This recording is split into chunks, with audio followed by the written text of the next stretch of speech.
Two young girls from two different countries, sharing a similar economic background, were approached by two different men. These two men had an offer, the opportunity of a lifetime. Leave behind factory work, leave behind the struggle, become the star of a TV show. It would start out real simple: pour some water on the heads of other actors in public, spray them with perfume, rub baby oil on their face, just silly activities that were totally staged for entertainment purposes. But this wasn't the reality. They were actually being tricked. Their producers were North Korean agents, a team assembled with one very specific purpose: the assassination of an international target, a political exile.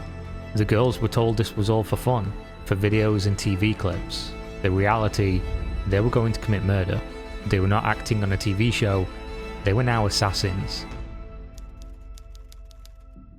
Born May 10th, 1971, Kim Jong-nam was the firstborn and eldest son of Kim Jong-il and his consort Song Kyi-rim. Due to Song being a divorcee, Kim Jong-il kept the relationship and therefore his son a secret. He feared his father's reaction and of course his disapproval. Kim Jong-nam was kept out of school and instead lived far away with his mother's sister, who tutored him at home. That is until he moved to Russia to be with his grandmother and later Switzerland for a Western education.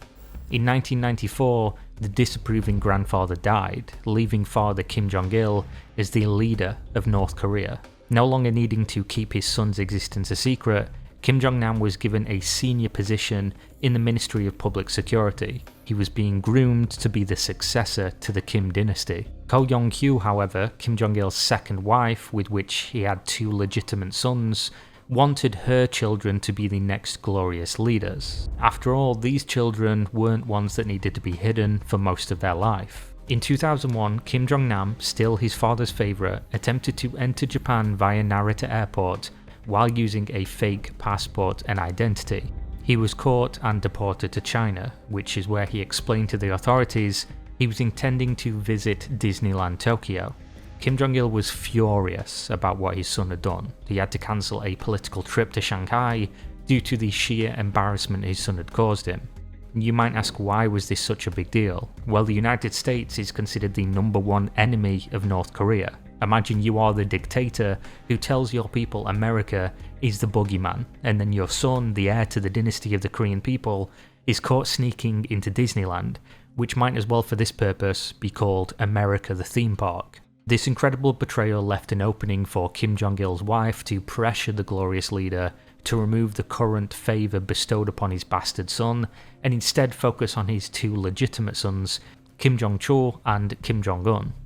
Within 2 years of the incident, she got her way. Kim Jong-nam was forced into political exile, fearing for his life and the life of his family. By 2003, he was living a life of paranoia in Macau. At this stage, he was an entirely different man than his father and brothers. He wanted to see change in North Korea. He didn't want to be part of the dynasty. He also just wanted to live his life quietly like any other normal person. Unfortunately, his brother, Kim Jong-un, was never going to let that happen. He was never allowed peace. The first time this manifested was 2006, while travelling to meet his half-brother Kim Jong-chul.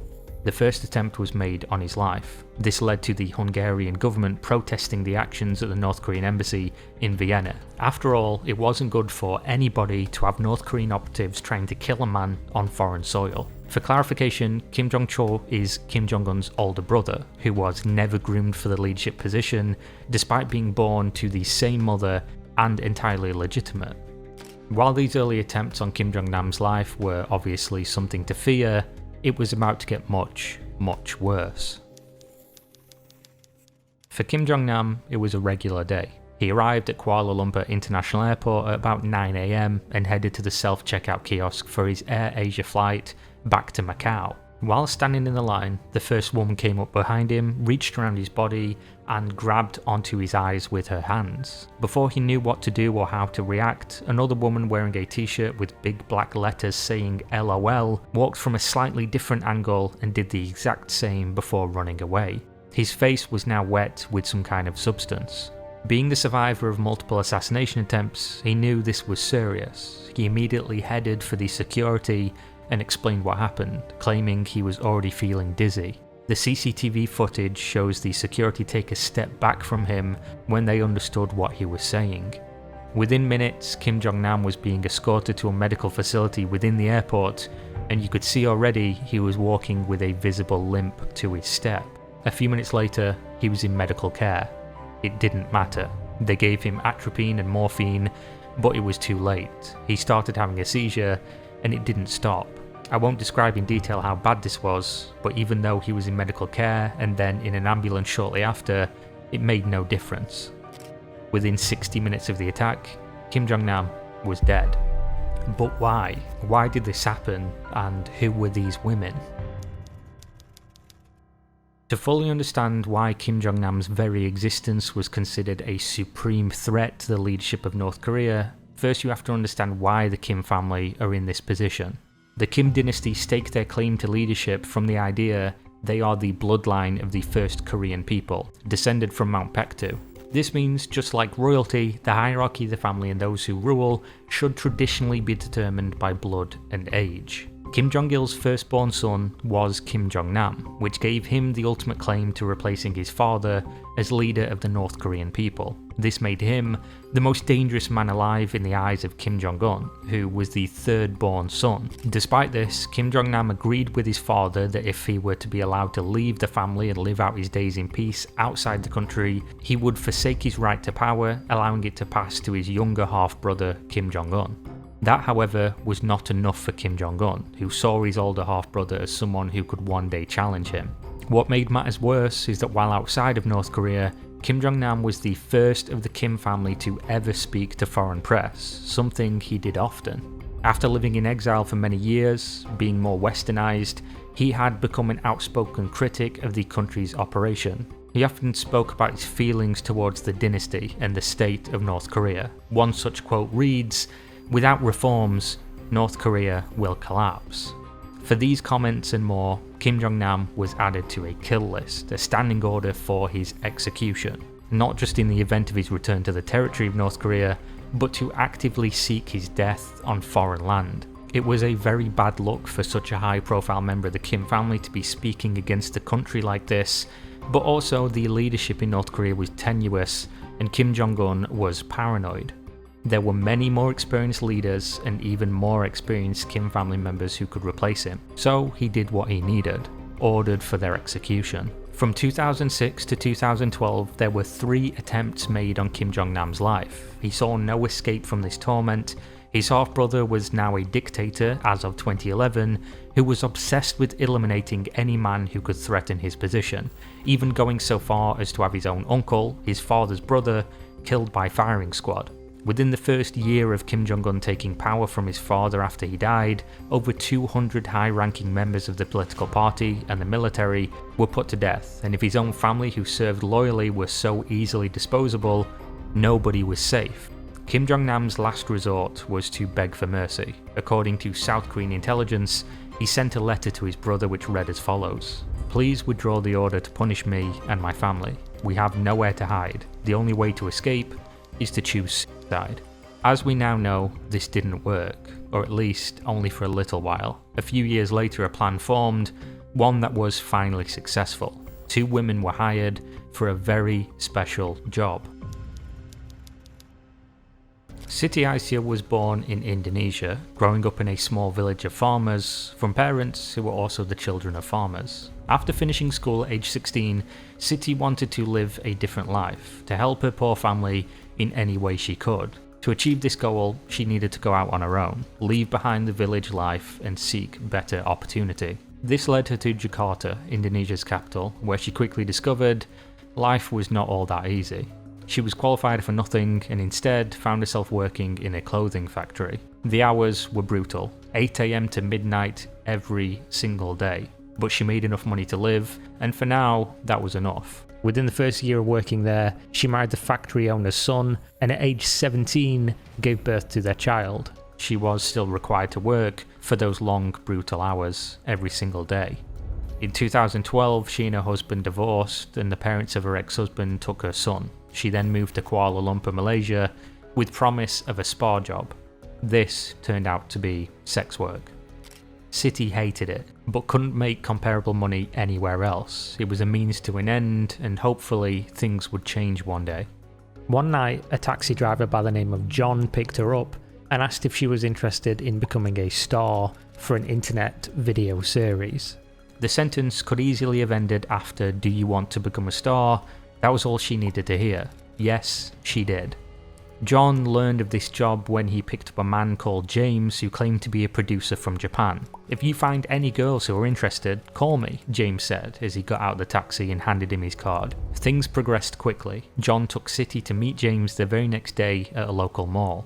The job, as James explained, was very simple. "We're filming games. I will point you to a target, you will do as I say, and I'll record." James covered her hands in baby oil and instructed her to go up to somebody, hold their hand, and then look at them as if it was a mistake and apologise. That's it, and for this, she would be paid $96. Such simple work for so much money, she thought, money I can send back to my family. In Vietnam, about 1,000 miles away, another young woman grew up in a similar fashion. Duan Thi Hong moved to Hanoi, the capital of Vietnam, at a young age, in search of a more eventful life. She posted regularly on social media and took any job she could to support herself, though her dream was always to be an actress. One day, Duan received a call that would change her life forever. A man who asked to be called Mr. Y had entered the bar she worked in search of a young, attractive and ambitious girl for a silly video series he was making for a Japanese audience. Duan's co-worker was not interested, but she knew somebody who would be, and so called her right then and there with Mr. Y sitting beside her. Duan rushed to the bar to meet the man, and when he asked her what 30 days of filming would cost, agreed to her first price of 1,000 United States dollars. Similar to City, Mr. Y took Duan to a public place the very next day and had her perform a task, though for her, she would be instructed to give people a surprise kiss on the cheek. After both girls succeeded in their initial filming, they were each introduced to a second member of the production. City and James thus far had communicated via Google Translate, which was making instructions for the job quite difficult. And that's why his boss, Mr. Chang, who spoke fluent Indonesian, came to help out. Duan in Vietnam was introduced to an older Korean man who said his name was Hanamori, which he told her means uncle. Both girls were now working with 2 producers each. Over the next 30 or so days, each group in different countries travelled to shopping malls and airports, recording videos using members of the public, though they were told that these were actually all actors. The instructions quickly became uniform between these groups. Instead of holding hands or kisses on the cheek, they played Guess Who, where you walk up behind someone, put your arms around them, and cover their eyes so they can't see. The only additional unusual element to this game was that just before they were instructed to do so, Mr. Y would cover Duan's hands in baby oil and James would cover City's. 2 identical situations involving 2 different girls in 2 different countries and 2 sets of handlers. In the days before the ultimate finale, both girls practiced this routine in Kuala Lumpur International Airport, though they never ran into each other or knew that the other even existed. On February 12, 2017, both girls were in different hotels preparing for their biggest recording yet. Tomorrow morning was the main event. Mr. Y and Hanamori coached Duan about the plan, which involved another female actress, because this one was going to be such a good video. James and Mr. Chang did the same for City. They explained this time the target would try to struggle and make it look even more real than usual, but he was still an actor, so not to worry. Hanamori and Mr. Chang, the 2 leaders of both production teams, waited at different tables in the entrance of the departure hall of Kuala Lumpur Airport. When Kim Jong-nam entered, they both stood up and headed to their team. Hanamori met with Mr. Y and Duan, pointing out the fat bald man in the grey suit, and then walking away. Mr. Chang did the exact same thing for James and City. Both of their hands were then covered in baby oil and they ran behind the fat bald man in the grey suit, covered his eyes for a few seconds, and yelled Guess Who. Unlike previous times, this man reacted not with that of surprise, but with sheer terror. His reaction scared the girls, who quickly ran away. They can be seen then on CCTV, walking with their hands outstretched as they headed to the bathroom to wash them. Little did they know, and despite the clear liquid being removed as they scrubbed, their hands were really covered in the blood of that man. the blood of Kim Jong-nam. This time, it wasn't baby oil, it was one of the most dangerous chemical weapons on the planet, the VX nerve agent. The 4 North Korean agents watched as their plan unfolded. They saw Siti and Dwan rub the deadly chemicals on their target's face, and it was a success. Within minutes of doing so, all 4 men headed to different bathrooms where they changed their clothing.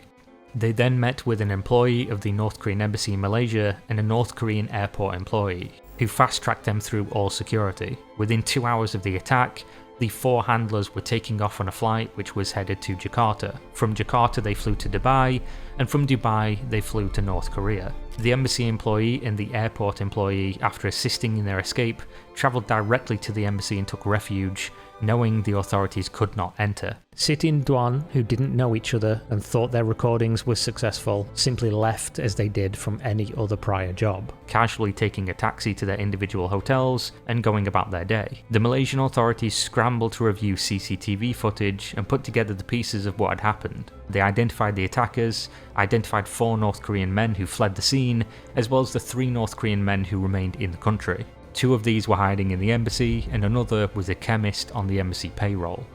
They arrested the chemist and took him for questioning. They knew there was also an 8th man, one who didn't fly to North Korea, though they never found him.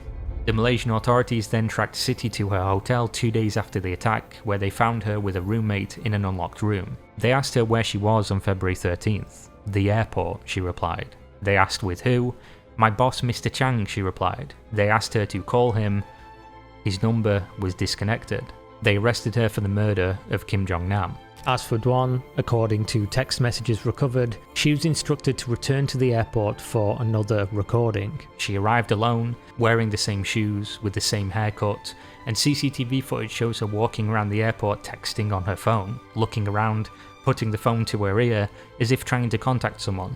The number of her boss who told her to go there today wasn't working. After looking around for a while at the airport, she decided to leave. Dwan got inside a taxi right outside. She sent one final text message. "Today I came to the airport but did not see you there. You said today we'd make a video clip. I don't know what to do now." The taxi didn't move. Instead, she was surrounded by armed guards. They arrested her for the murder of Kim Jong-nam. Both girls thought this was an additional step to the TV show. They believed there were hidden cameras recording their reactions. Even the lawyers that were provided to them struggled to convince that this was actually real, that they'd killed a man, and that in Malaysia, the punishment if found guilty is to be hanged by the neck until you are dead. The severity of the situation finally set in. I mean, imagine being told that what you thought was harmless fun that paid you $100 was actually the brutal killing of a stranger. In the coming days, the trial was prepared, the investigation by Malaysian authorities continued, and the 2 girls remained in prison throughout. The North Korean ambassador made a press statement outside the embassy stating they were being unfairly blamed for the obvious heart attack that killed Kim Jong-nam on that day in the airport. The Malaysian government banned the men hiding in the embassy and the chemist from leaving the country, which was answered when North Korea banned the innocent members of the Malaysian embassy from leaving North Korea. Effectively, this gave Kim Jong-un 8 Malaysian hostages. Due to this pressure, Malaysia let the 2 men in the embassy, as well as the chemist, leave back to North Korea. This meant that of the 8 men who were involved in the plot, only 1 remained unaccounted for, James, who even to this day remains a ghost. This left 2 people to take the blame for what happened to Kim Jong-nam, the only 2 people left in Malaysia that were even remotely involved. Siti Aisha and Dwan Thi Hong would be the ones being punished for the murder of Kim Jong-nam. The trial to determine if the women would hang began in proper on October 2nd, 2017. By this point, Siti and Dwan had been in prison for about 8 months, segregated from general population, in cells that were next to each other. They were never able to see one another, but if they talked loud enough, they could at least have a conversation. Both being on trial for a murder they committed, though one they claimed to be unaware of, being from similar backgrounds and potentially being put to death, definitely expedited their friendship. They were each other's emotional support and grew to be like sisters. When one cried, the other told them it would be okay, and when the other cried, the favour was returned. This happened often. They were terrified, especially as the trial began. One of the first major developments in court was that of expert testimony of a government chemist. He disputed the North Korean narrative of a heart attack, showing clear evidence of VX chemicals being present on both Kim Jong-nam's clothing as well as both women. Post-mortem autopsy also showed no evidence of a heart attack, and in fact toxicology proved the death was solely caused by the VX nerve agent. Questions were asked: if the women had their hands covered in VX agent and this was so deadly, why were they also not dead? This was important for the prosecution to prove, or they could not possibly claim the women were the ones to administer the fatal dose of VX.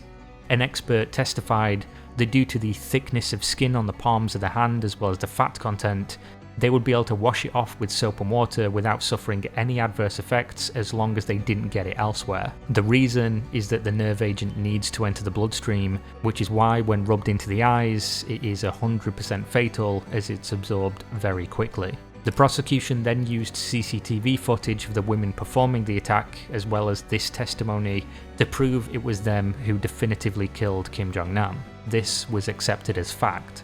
They did knowingly or unknowingly kill him. Now they needed to prove that it was done knowingly. The major evidence used for this was again CCTV footage, which showed both women walking away with their hands outstretched, avoiding touching themselves, their clothing, their bag, their hair, and any other object like escalator handrails.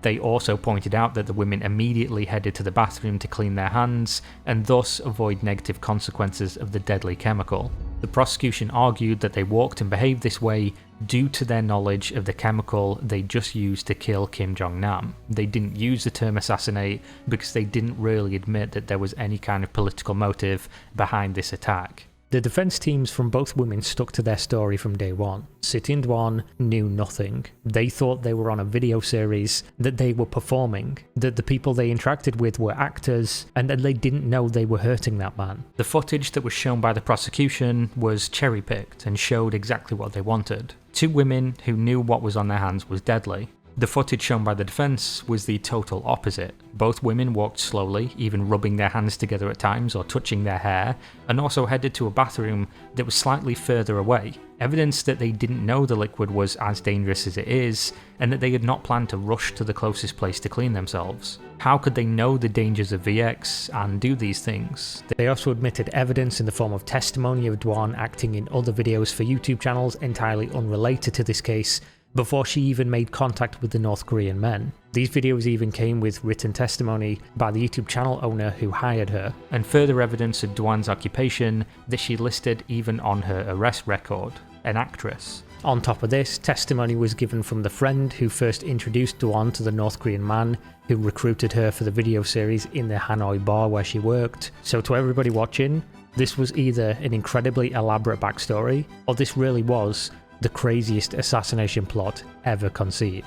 The judge heard the prosecution for over 40 days of trial, and then he made a verdict. In the Malaysian criminal system, the prosecution present their case, the judge then decides whether or not to proceed or whether it has no merit, and in the case of Siti and Dwan's murder trial, after hearing the evidence against these so-called assassins, the judge said the following: the security footage showed that they had knowledge that the liquid on their hands was toxic, and there was no hidden crew, and no attempt to bring the person in on the joke afterward, as is common in reality TV shows.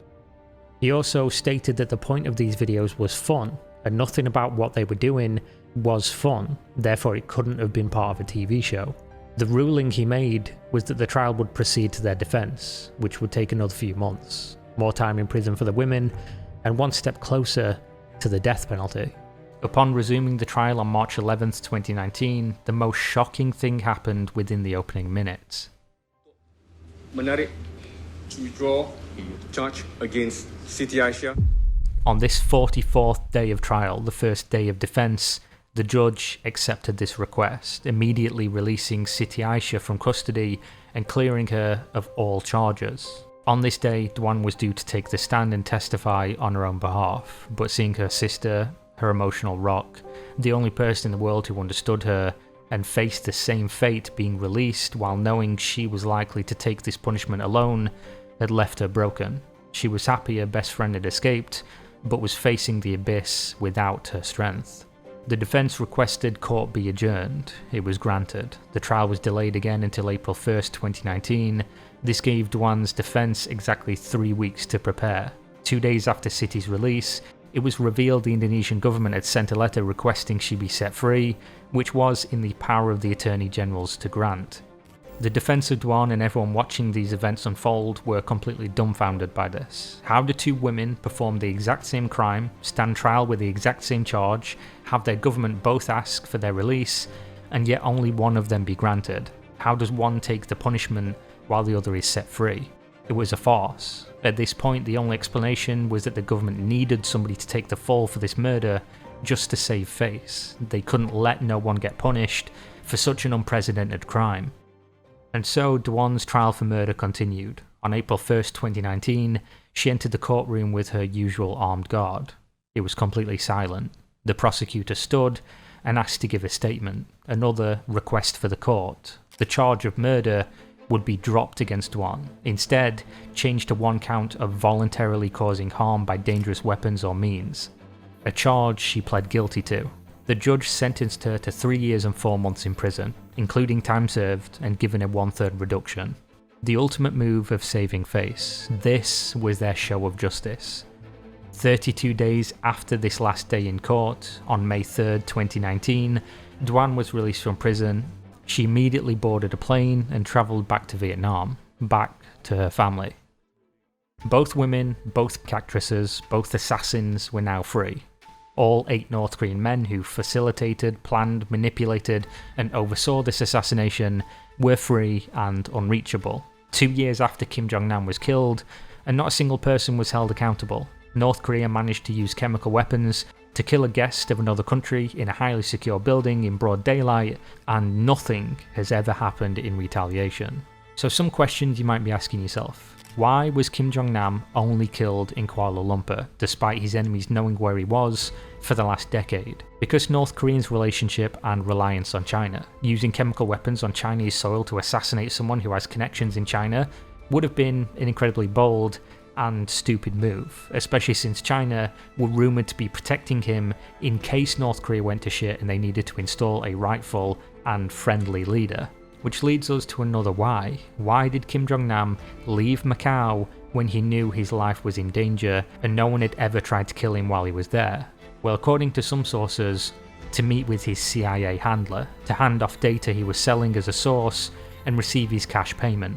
When going through his belongings after death, they found some very interesting things. A laptop that confirmed data had been downloaded from it onto a thumb drive, $138,000 in cash, and vials of atropine, the potential antidote to the nerve agent that killed him. The speculation here is the CIA was warning him this was likely how he was going to be assassinated, and to use the atropine if something like this was to happen, as well as of course the money for the thumb drive data he gave to them.